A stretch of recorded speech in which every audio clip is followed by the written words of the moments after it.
안녕하세요. 제 소개를 드리면 저는 원주학연구소장 윤병진입니다. 만나서 반갑습니다. 각자 소개 간단히 좀 부탁드리겠습니다. 안녕하세요. 저는 한라대학교 미디어 광고 콘텐츠학과 3학년 재학 중인 한유빈입니다. 네. 안녕하세요. 저는 한라대학교 미디어 광고 콘텐츠학과 3학년 재학 중인 최효주입니다. 반갑습니다. 안녕하세요. 저는 한라대학교 미디어 광고 콘텐츠학과 2학년으로 재학 중인 서경원입니다. 네, 반갑습니다. 다 미디어를 전공을 하고 계시는군요. 그러면 이제 오늘 이제 강의를 시작하겠습니다. 오늘은 원주의 역사 인물로 이렇게 선정되신 원주의 인물들을 알아보는 그런 시간이 되겠습니다. 첫 번째로 원주의 역사 인물로 선정되신 조엄 선생에 대해서 그분의 일대기를 또 어떠한 그 공적과 어떠한 업적이 있는지 알아보는 시간을 갖기로 하겠습니다. 조엄 선생님은 태생은 원주 출신은 아니시고요. 서울에서 이제 태어나셨지만은 묘소가 원주에 있습니다. 그리고 원주의 그 이 인물로 역사 인물로 선정되신 분이기도 합니다. 그래서 조엄 선생에 대한 이 자세한 이야기를 나누면서 함께 공부해보는 그런 시간을 갖도록 하겠습니다. 좀 전에도 이제 말씀드렸듯이 이제 조엄 선생은 1719년 숙종 45년에 서울 쌍문동에서 출생을 하셨습니다. 그리고 가문은 이제 풍량조씨입니다. 이제 풍량조씨 하게 되면 이제 오늘날 지명으로 보면 서울 경기도에 남양주시 이 일대가 아마 풍량 지역으로다가 알고 있습니다. 그리고 이제 조엄 선생의 아버지는 조상경 이조 판서를 지내신 분의 아들입니다. 그래서 상당히 그 가문이 훌륭한 어떤 관료 집안의 이제 자제고 그런 이제 가문이 되겠습니다. 풍량 지역에서 그 이 정치 인물들이 많이 배출이 되어 있고 이 풍량 조씨는 조선 후기 이 우리나라 이 조선의 정치사에서 중요한 그 역할을 하는 이런 집안이기도 합니다. 조엄 선생은 그 이 교육은 뭐 전형적인 이제 조선 시대의 이 양반들의 어떤 교육은 유교적인 이제 학습을 공부를 하는 거였었고 주로 이제 뭐 어릴 때 이제 천자문부터 시작해서 사서오경까지 또는 이제 유교의 어떤 그 성리학 전반을 공부하는 그런 어떤 그런 어떤 공부를 이제 했다고 보여지죠. 그래서 이제 이 어렸을 때서부터 어떤 유교적인 어떤 그 가치관에서 생활을 했습니다만은 조엄 선생이 그 성장하던 시기는 임진왜란이 끝나고 이후이기 때문에 상당히 경제적으로나 사회, 경제, 문화 모든 부분이 좀 이렇게 많이 망가져서 폐폐해져 있는 그런 시기였다고 보여집니다. 그래서 이제 조엄 선생이 어려서 늘상 보던 어떤 일상적인 이 생활의 어떤 풍경은 많은 백성들이 힘들게 살아가는 모습, 뭐 식량난도 있을 거고 또 아니면은 어떤 정치가 좀 잘못돼서 이 탄압을 받는 이런 어떤 서민들의 이런 모습을 보면서 성장했다고 이제 보여집니다. 그리고 이제 이 조엄 선생이 이제 관직으로다가 출사를 하기 위해서는 그때나 지금이나 똑같이 이제 어떤 그 절차를 거쳐야 되는데 과거를 이제 급제를 하게 됩니다. 그리고 과거 급제를 하고 나서 관직으로다가 이제 뭐 여러 가지 이제 이 관직을 거치게 되는데 동네 부사와 경상도 그 관찰사의 그 재임을 좀 이제 살펴보도록 하겠습니다. 그래서 저도 이제 공부하면서 나름대로 느낀 거는 참 대단한 분이 원주에 잠들어 계시구나 이런 이제 생각을 했습니다. 그래서 조엄 선생의 이 어떤 동네 부사와 경상도 관찰사 재임 씨의 이야기를 드리면은 먼저 이제 과거 급제에 대해서 먼저 말씀을 드리겠습니다. 조엄은 1738년 영조 14년 19살의 나이로 생원시에 합격을 합니다. 그 생원시라면 이제 이 초시라고 그래가지고 가장 이제 기초적인 이제 이 관료에 입문하기 위한 절차 중에 하나였었고, 그 다음에 이제 14년 뒤에 이 문과에 대과에 이제 합격을 하게 됩니다. 그러니까 이제 나이가 뭐 한 30세가 넘어서 이제 돼 있는데 전체적으로다가 그때 당시 합격의 어떤 나이를 보면은 좀 나이가 들어서 이제 대과에 합격했다고 볼 수가 있습니다. 그래서 이제 그동안에 이제 그 14년이라는 대과를 준비하는 기간 동안에 이분은 물론 이제 뭐 유교 경전이라든가 성리학을 공부를 했겠지만 많은 어떤 그 사회에 대한 전반적인 어떤 상태를 보면서 본인의 앞날이라든가 생각하는 바를 좀 굳히게 되는 그런 시기였던 것으로 보여집니다. 여기에서 퀴즈를 하나 이제 먼저 스타트로다가 내겠습니다. 조선 후기 과거 시험의 한 과목인 작과에서 뽑는 직업이 아닌 것은 보기 중에서 이제 고르는 거가 되겠습니다. 첫 번째 통역관이 있습니다. 두 번째 의관, 세 번째 천문관, 네 번째 교정 담당관. 뭐 선택하시면 되겠습니다. 정답. 네, 천문관으로 하겠습니다. 천문관. 네. 네. 또 저는 정답을 2번 네. 의관으로 하겠습니다. 의관. 네. 그러면 저는 근데 왠지 4번이 좀 생소해서 4번으로 하겠습니다. 아, 그래요? 네, 좋습니다. 정답은 교정 담당관이 되겠습니다. 그래서 이제 조선 시대 때는 이제 무가 또 아니면 문과 그다음에 작가 이렇게 세 가지로다가 나눠지죠. 그래서 우리가 이제 흔히 알고 있기로는 양반하게 되면은 주로 문관 출신이거나 무관 출신을 이야기를 합니다. 그다음에 이제 잡가라라는 거는 어떻게 보면 이제 기술적인 부분을 많이 가지고 있는 부분들을 이제 이야기하죠. 그래서 이제 이 작과에서는 통역관, 의관, 법률 전문관, 천문, 지리, 역법 이런 부분을 갖다가 시험을 쳐서 기술 관료를 이제 뽑는 이런 시험이 됐겠습니다.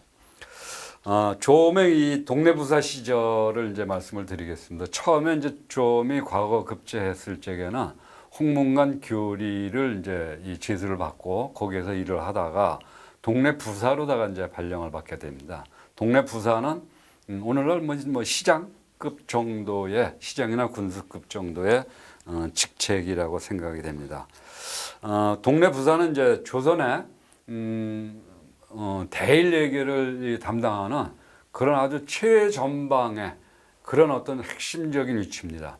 그러니까 이제 동네라는 지역이 이제 부산 지역 부근인데 거기에서는 이제 일본하고 바로 이렇게 접촉을 해서 대일 무역이라든가 아니면 또 경제 또 정치 외교 문화 이런 부분이 모든 부분이 거기를 통해서 이 조선으로다가 들어오는 관물 역할을 하는 이제 지역이었었죠. 그래서 이제 이 어떤 실질적인 이런 조선의 어떤 대일 창구의 그 실무자로서 이 일을 했습니다만은 이 아까 처음에 모두에 말씀드렸듯이 이제 조음 선생이 주로 이제 이 생각하고 있는 어떤 사상적인 배경은 백성들이 어떻게 하면 잘 먹고 잘 살게 할 것이냐, 또 아니면 정치를 어떻게 잘 펴가지고 백성들이 안락함을 느끼고 편안한 생활을 하게 해줄 거냐, 이런 부분에 많은 어떤 이 치우친 부분이 있습니다. 그래서 이 조음 선생이 이 동네 부사 시절에 했던 일 중에서 가장 그 혁신적인 부분이 있습니다. 혁신적인 부분이 있는데 일본과의 무역에서 그 무역의 대금을 면포로다가 결제를 했습니다. 당시에는 물론 이제 화폐도 있는데 뭐 그 화폐가 일본 화폐하고 한국 화폐하고 같이 1대1로다가 통용되는 상황이 아니니까 물물교환의 식으로 물건을 들여오면은 우리는 그 물건을 사는 대신 면포로다가 대신 이제 값을 치렀죠. 근데 이제 이 면포 자체가 개개인 집집에서 생산을 하다가 보니까 품질에 좀 문제가 있습니다. 들쭉날쭉한 거죠. 그러니까 일본 사람들은 그거를 트집을 잡아가지고 자꾸 이제 반품을 시킨다든가 또 아니면 이재기가 있어가지고 거래가 성사가 안 되고 이런 부분이 있었습니다. 그래서 조음 선생이 동네 부사로 하면서 가장 계획적으로 했던 부분은 현금 결제를 하자.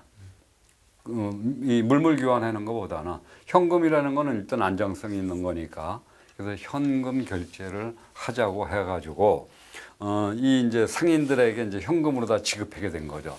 그러니까 이제 이 조선의 이 어떤 국민들은 상당히 번거로움을 덜을 수 있었고 또 이 품질 문제에 대한 어떤 이 고민을 덜어줄 수 있는 이런 상황이 되겠습니다.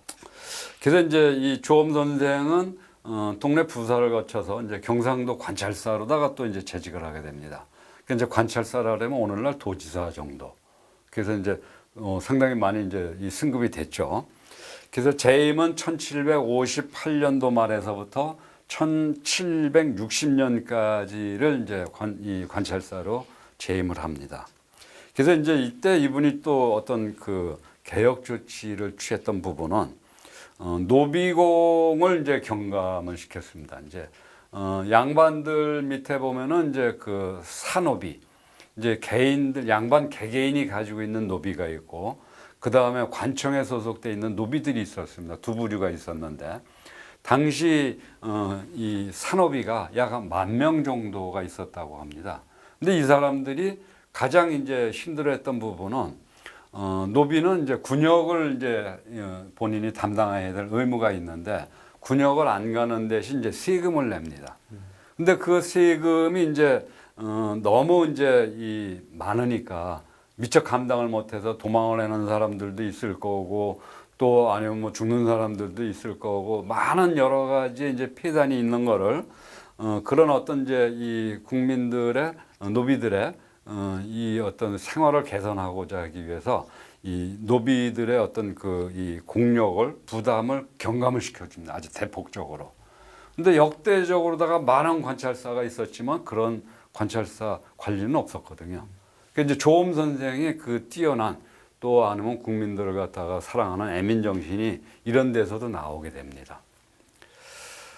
그리고 이제 이 조엄 선생의 또 이제 관찰사 어떤 시절의 치적이라고 할 수 있는 게 조창을 설치를 하게 됩니다. 조창을 설치를 하는데 이제 1760년에 설치를 하는데 김해 평야에 이제 곡물 운송을 위해서 세 군데 지역에 이제 조창을 신설을 하게 됩니다. 근데 이제 조창이라는 게 창고고 오늘날로 말하면 이제 물류 시스템을 개선을 한 거란 말이죠. 그래서 이제 이 조창을 개선을 함으로써 당시 조선의 어떤 국고 수입, 세금으로다가 받은 이제 이 식량, 쌀 이런 부분을 아주 신속하게 또 정확하게 보관을 해서 이송을 하고 그러다 보니까 국고가 상당히 부유해졌습니다. 그래서 여기서 돌발 퀴즈를 하나 또 내겠습니다. 1760년 조엄이 경상도 관찰사로 있을 때 설치한 조창이 아닌 것을 찾는 것입니다. 일단은 창원에 만드는 이 마산창이 있고요. 두 번째로 밀양에 만드는 삼량창이 있고, 그리고 세 번째로 진주에 만드는 가산창, 그리고 네 번째로 부산에 만든 부산포창, 이렇게 네 가지가 있습니다. 보기가 그 중에서 아닌 것을 찾아주시면 되겠습니다. 그럼 제가 먼저 네, 저는 왠지 3번 3번. 가산창일 것 같습니다. 네, 가산창 또 저는 2번이 삼양창인 네, 것 같습니다. 삼양창. 삼양창일 네. 것 같습니다. 저는 그러면 부산을 굉장히 좋아하거든요. 아, 부산 좋아하시는군요. 부산 포창으로 네. 하겠습니다. 고향이 혹시 부산이세요? 아니, 원주입니다. 아, 원주예요? 그렇군요. 정답 발표하겠습니다. 정답은 부산포창이 되겠습니다. 부산포창은 예전서부터 있었어요, 거기에는. 그래서 이제 새롭게 신설한 부분은 아니고 각 지역의 이제 창고들은 어느 지역이든지 있었는데 새로 이제 신설한 거를 말씀드리기 때문에 부산포창이 되겠습니다. 그래서 이제 우리가 여기서 이제 눈여겨볼 것은 경상도 관찰사 시절이나 또 아니면은 뭐 이 동네 부사나 진짜 민생을 위한 오로지 먹고자 하고 이 양반의 생각이 그거밖에 없습니다. 그다음 잘못된 관행을 바로잡으려는 어떤 혁신적인 생각들을 가지고 있었고요. 그다음에 이제 이 조엄 선생이 관찰사 시절에 또 이 했던 부분이 다대포 첨사 윤홍신이라는 분이 계시는데 이분이 이제 임진왜란 때 상당한 공적을 세운 그런 이제 관리였어요. 근데 이제 임진왜란 때 순절한 분들을 기리는 이제 충렬사라는 곳을 갖다가 지었는데 이분은 빠져 있었습니다. 그래서 이건 공정치 않다. 그래서 바로 정부에다 장계를 올립니다. 윤홍신도 이 충렬사에다가 아니면은 그 본인의 이제 위패를 모시게 해달라.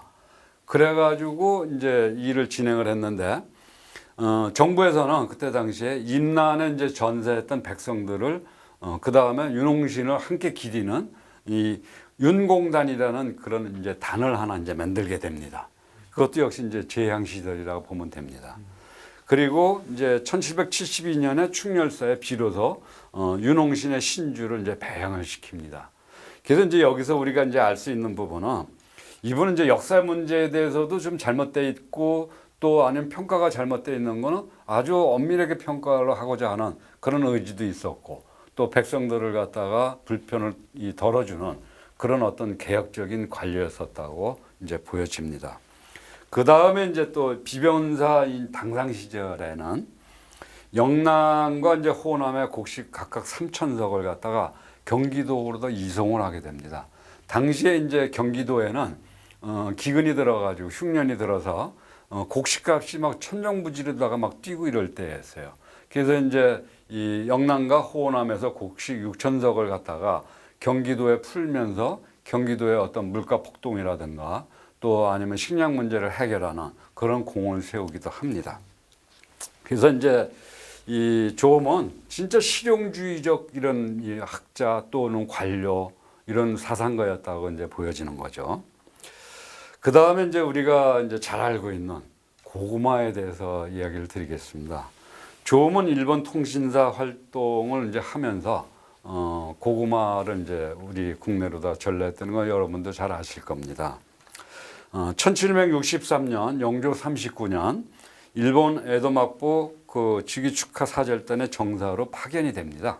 파견이 되는데 이때 이제 여러분한테 퀴즈가 또 나가게 되겠습니다. 1763년 조미 통신사를 이끌고 일본을 갈 때 수행했던 인원들은 총 몇 명이 될까요? 주관식, 객관식? 객관식으로 하겠습니다. 첫째, 280명. 두 번째, 380명. 세 번째, 480명. 여기까지 보면 80명은 다 맞는 것 같아요. 그 다음에 네 번째, 580명. 다 80으로 끝납니다. 네. 저는 280명으로 하겠습니다. 280명.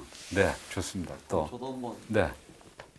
저는 580명으로 580명. 네. 네. 통이 크시군요. 또. 그럼 저는 그 중간인 480명 480명. 하겠습니다. 제일 현명하신 것 같습니다. 480명 맞습니다. 오! 네. 오! 그래서 여기서 좀 알아볼 것은 오늘날도 이제 이 국가원수가 외국을 이제 순방을 하게 되면은 경제, 문화, 국방 뭐 여러 가지 분야의 수행을 이끌고 가는데 보통 한 300명 뭐 400명 내인데 당시에 엄청 많은 인원이 갔단 말이죠. 뭐 비행기 타고 가는 것도 아닌데 육로로 걸어서 뭐 배 타고 강 건너고 물 건너 가지고 이제 갔는데 그때 이제 이 조선통신사 계미사행이라고 합니다. 조음이 이제 통신 정사로다가 가게 됐는데 그때 동원됐던 선박이 6척입니다. 그리고 의원, 통역관, 서기, 군관, 마상제 인원, 그다음에 마부, 그다음에 선원, 화원, 그림 그리는 사람, 그리고 악공, 뭐 그다음에 이제 가수, 의장대 이런 분들을 이제 모시고 갔습니다.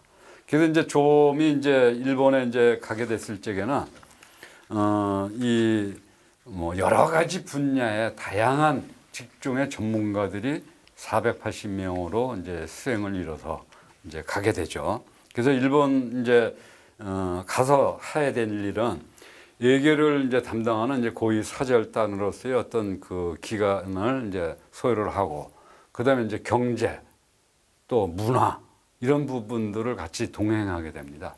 그때 당시에 이 계미사행 조선통신사 조미 정사로 갔을 때 일본에서 난리가 났습니다.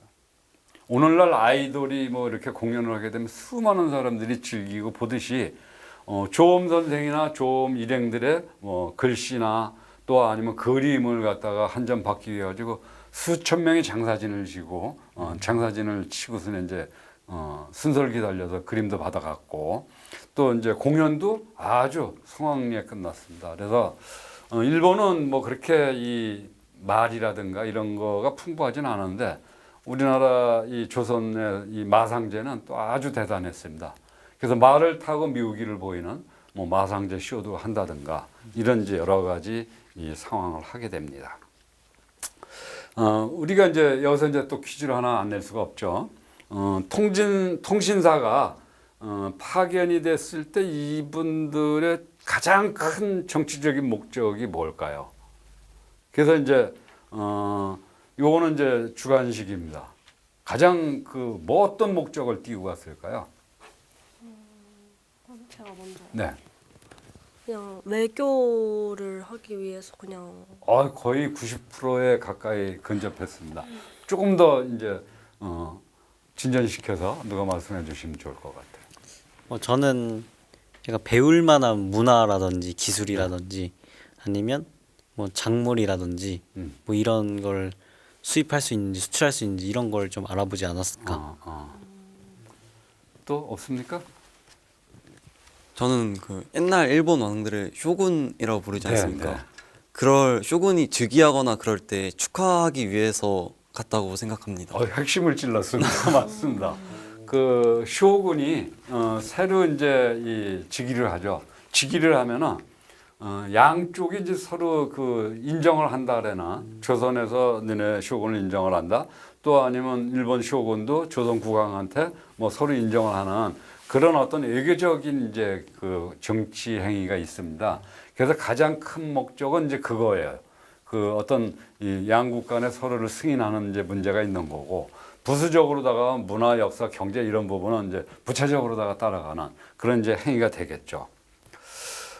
그 다음에 이제 이것도 뭐 한 번 더 하죠, 뭐 심심한데. 일본에서 이제 귀국 후에 조음이 가장 그 고구마를 먼저 심었던 데는 어딜까요? 일본에서 이제 종자를 가지고 와서 가장 먼저 이제 심었던 거. 제가 예시를 드립니다. 원주, 강원도 원주. 그 다음에 춘천. 그 다음에 마산. 그 다음에 부산. 어딜까요? 저는 저희 고향이 원주이지 않을까. 원주 고구마 잘 냅니다. 네, 또. 저도 한번. 네. 저희 또 춘천이 감자빵이랑 고구마빵이랑 유명하거든요. 유명하죠. 네. 네, 춘천으로 가겠습니다. 네, 춘천. 근데 저는 일본 바로 옆에 있는 부산이지 않을까. 그 되게 정답을 잘 맞추시는 것 같아요. 부산이 맞습니다. 부산 동네에다가 심었는데 조엄 선생이 가장 귀국해서 먼저 고구마를 심었던 지역은 이제 부산 동네가 됩니다. 왜냐하면 이제 고구마를 심으려면은 우선은 씨감자를 만들어야 되죠. 그래야 전국으로 다 퍼져가는데 가장 먼저 이제 부산이 지리적으로다가 인근하다 보니까 부산 동네에다가 심었습니다. 그래서 이제 제가 조금 더 소개를 드리면 일본 말로 이제 고구마는 이모라고 부릅니다. 이모, 일본어로. 그래서 이제 대마도에서는 기근에 고구마가 진짜 큰 역할을 했다 그래서 효행 이모. 그래서 이제 코코 이모라고 이렇게 불렀습니다. 그래서 오늘날 이제 고구마란 우리나라의 명칭은 일본의 코코 이모가 우리말화 돼서 방언이 이제 변해서 고구마를 이렇게 전해졌다고 보여집니다. 그래서 이제 이 조엄 선생의 이제 저서로는 이제 해사일기가 있습니다. 그 해사일기는 일본의 행정 체계, 생활 풍습, 상업, 자연환경, 뭐 학자들의 교류 이런 뭐 본인이 통신사를 수행을 하면서 겪었던 모든 부분을 여기에다가 이제 이 기록을 했죠. 그래서 이제 이 고구마와 더불어서 조선의 이제 구황작물이 이제 전래가 됐던 거를 살펴보면은 옥수수는 임진왜란 때 명나라를 통해서 이제 들어왔다고 이제 기록이 있고요. 그다음에 감자는 1820년 때 만주를 통해서 유입이 됐다고 합니다. 그래서 이제 조엄은 일본 통신 정사로 이제 파견이 돼서 고구마를 들여와서 우리나라 국민들의 어떤 기근을 갖다가 해결하는 기근 극복에 아주 큰 기여를 한 분이라고 생각이 됩니다. 그래서 이제 우리가 예전에 보면은 문익점 선생도 면화를 이제 수입을 해서 조선 국민들이 추위에 떠는 어떤 이런 부분을 해결을 했다라면 조엄 선생은 먹는 거에 대한 문제를 해결한 가장 큰 인물이라 이제 생각이 들죠. 여기에서 이제 퀴즈를 하나 또 드리겠습니다. 조엄 선생의 그 저서가 아까 뭐라 그랬죠? 해사일기. 그 해사일기에 이제 그 나온 그 이제 내용을 갖다가 퀴즈로다가 내고자 합니다. 조엄 선생이 기록한 해사일기는 우리말로다가 풀게 되면은 바다일기죠. 바다배일기. 이 책에 수록된 내용이 아닌 것은 찾는 겁니다. 아닌 것을 찾는 거죠. 첫 번째, 일본의 행정체제. 두 번째, 일본인의 생활 풍습. 세 번째, 일본의 관광지 소개. 네 번째, 일본의 유학자들과 나온 필담 내용. 다섯 번째, 고구마를 들여오게 되는 배경. 오지선답니다.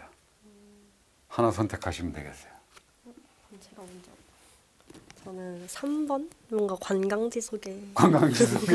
아닐 것 같아서 감옥 거기 가가지고 혹시 관광도 하지 않았을까요? 오고 가면서? 모르겠어요. 네, 또.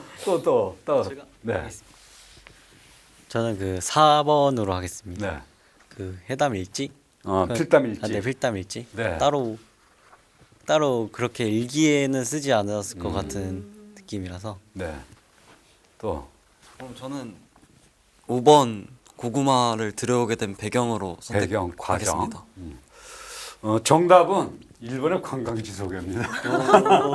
오고 가면서 수많은 관광지는 봤겠지만 해사일기에다가 남기지는 않았어요. 그래서 고구마를 어떻게 해서 들여오게 됐는지 또 일본인과 필담을 어떻게 해서 나눠서 누구한테서 글을 써줬는지 그런 부분이 자세히 기록이 되어 있고 아직까지도 조엄 선생의 글씨는 일본에 전해서 이렇게 기립이 보존이 되고 있습니다. 다음은 이제 그 고구마가 국내에 이제 도입돼서 어떤 사회적인 어떤 문제 현상이 일어납니다. 그래서 그거에 대해서 좀 살펴보고자 합니다. 귀국 후에 이제 그 고구마를 이제 보급을 하는 거는 부산 동래부 관리들에게 고구마를 나눠주고 최초로다가 이제 재배가 시작이 됐죠. 이후에는 제주도, 경상도, 전라도, 강원도 뭐 각 지역에서 시험 재배를 하면서 종자가 퍼지기 시작을 합니다. 그래서 이제 이 고구마의 재배 특성은 아까도 이제 말씀드렸듯이 척박한 땅에서 아주 이 토질이 좋지 않은 데서도 그냥 쉽게 싱거 먹을 수 있는 이런 부분이 됩니다.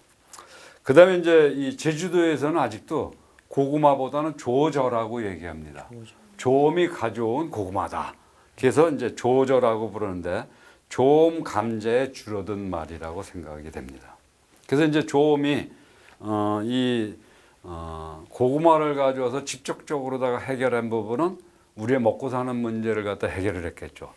그다음에 이제 아까 제가 이제 사회적인 역량이라고 얘기한 거는 그로 말미암아 인구가 기하급수적으로 늘어나게 됩니다. 사회적인 현상으로. 1700년대에 그 인구는 1200만 명. 임진왜란 일어났을 때는 1600만 명 정도가 됩니다.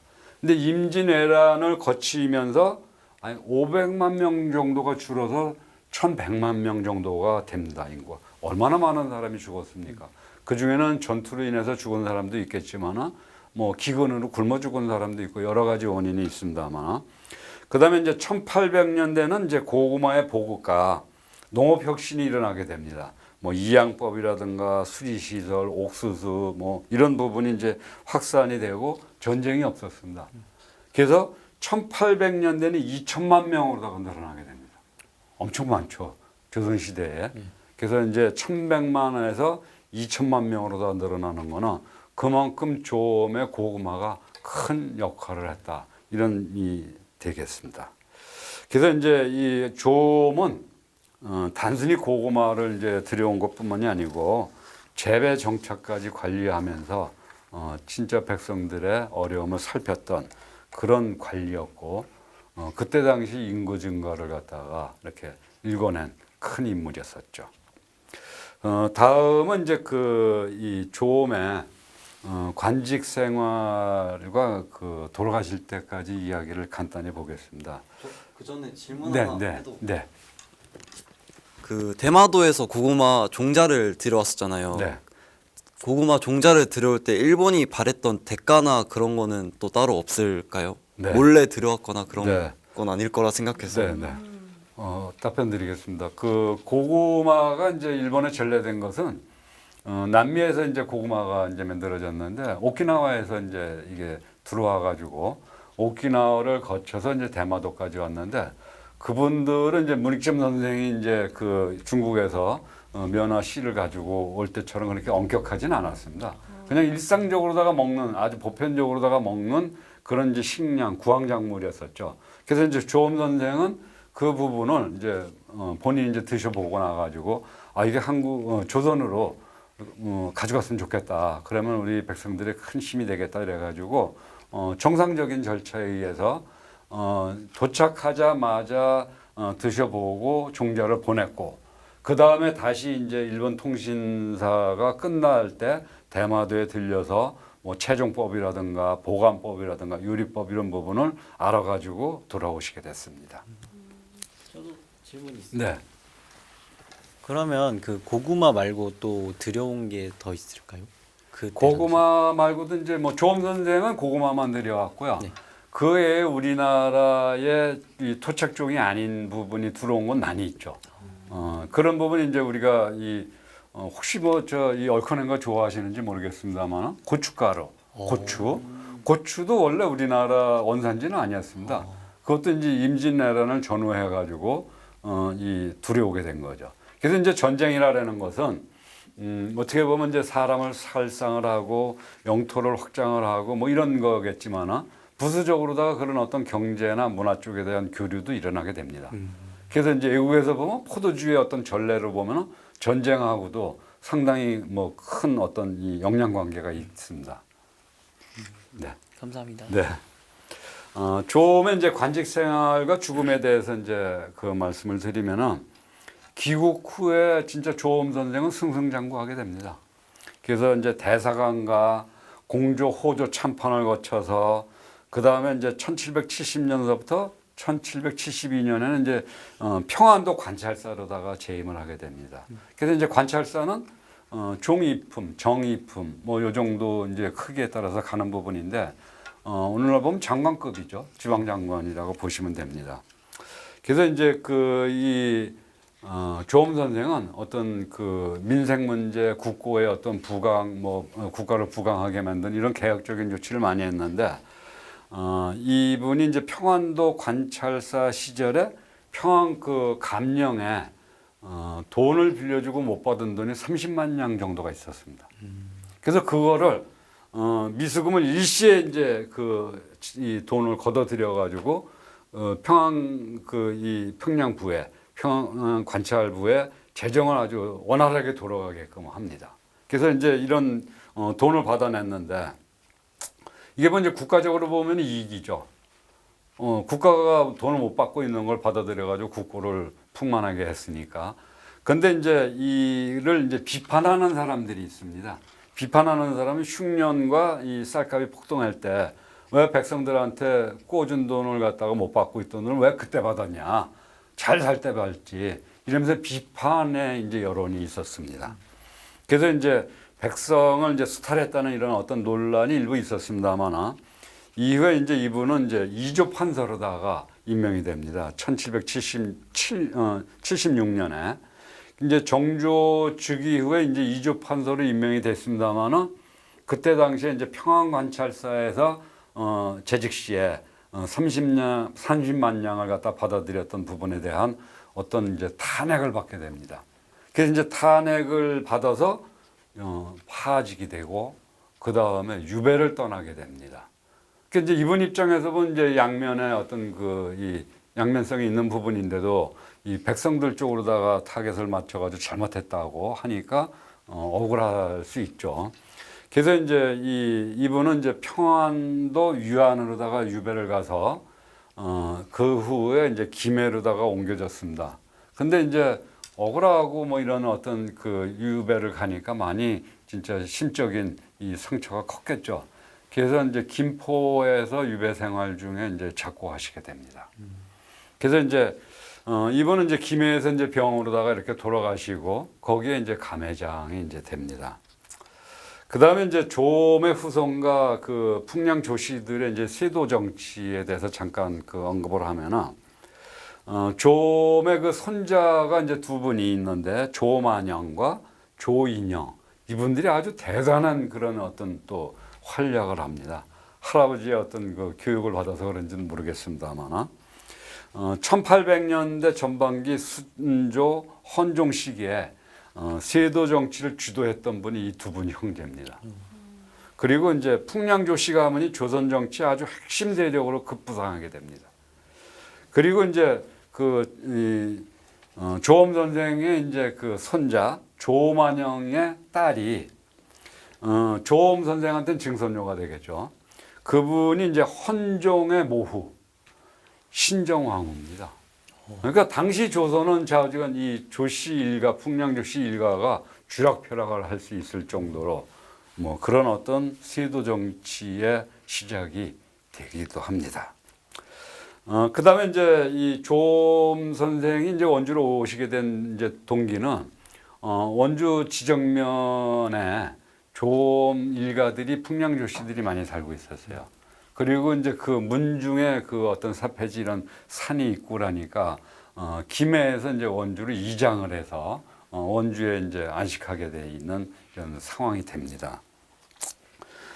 이 조엄 선생의 이제 묘소는 여기 이제 이 그림에도 있습니다만 묘소가 있고 망주석이 있고 그다음에 비가 있고 뭐 이렇게 있고 그다음에 이제 이건 이제 2014년에 그 이 기념관을 졌습니다.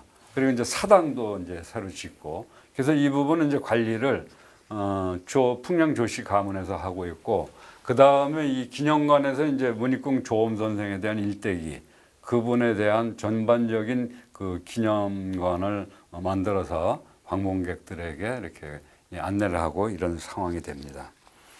그리고 이제 그 조엄 선생이 이제 돌아가시고 나서 이제 그 어떤 사업 평가나 첫 번째로다가 들 수 있는 게 이제 애국의 이제 선진 농법을 우리 거가 아닌데도 훌륭하다고 뭐 좋다고 생각을 하면 그걸 이제 받아들여서 수용을 해서 민생들을 어떤 그 생활 편의를 이익을 증진시키는 이런 민생 경제 핵심적인 이런 역할을 했다고 보여지는 거죠.